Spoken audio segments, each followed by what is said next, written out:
Hordoftoota koo akkam nagaa jirtu bakkuma jirtanutti nagaan kiyyaa isin haadha qabu. YouTube kiyya Umar Lammii ka jedhu subscribe, like, share gochuu hin dagatina. Waan hundaayyuu qabadhee isiniif dhiheessuuf an Umar Lammii qophiidha. Kanaaf na waliin turtii gaarii. Asoosama mata dureen isii qabsoo uummata Oromoo eenyutu galmaan gahuu danda'a, eenyutu galmaan gahuu hin dandeenye ka jettu isiniif qabadhee dhiyaadheera. Barreessee kan isiniif dhiyeesse an Umar Lammiiti. Qabsoo uummata Oromoo eenyutu galmaan gahuu danda'a.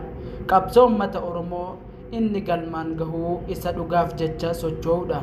Saba Oromoo isa gara tokkummaatti yaamudha. Kana jechuunis ijji namaa lama wagga ilaaluuf deemtu gargar baaftee hin ilaaltu, bakkuma tokko ilaalti.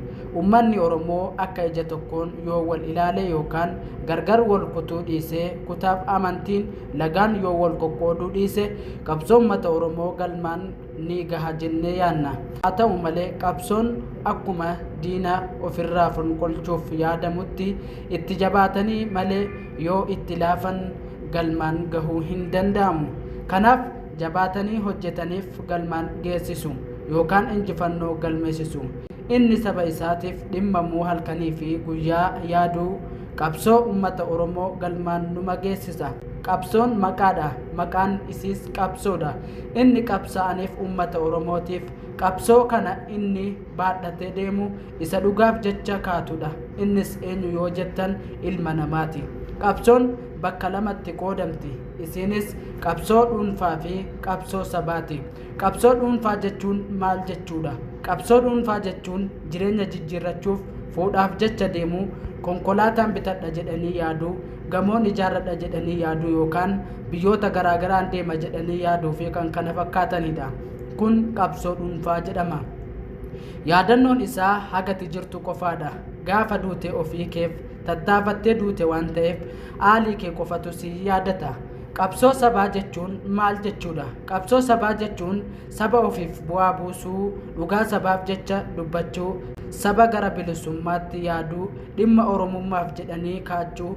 Inni kun seenaa hin dagatamnedha. Saba birattis ta'ee orma birattis ta'ee yoomuu yaadatamaa teessa. Inni sabaaf bu'aa buusu kaayyoo sabichaaf wareegamee seenaan isaa dhalootaa dhalootatti darba. Kun seenaa isa beekamaa fi isa kabajamaadha. Kanaaf uummanni Oromoo qabsoo sabaa gaggeessuun dirqama nama hundaati. Qabsoo uummata Oromoo eenyutu galmaan hin geenye? Namni mataa isaa lamaa qabsoo uummata Oromoo galmaan gahuu hin danda'u. Maaliif yoo jettan waan gara tokkotti hin cinneef jecha.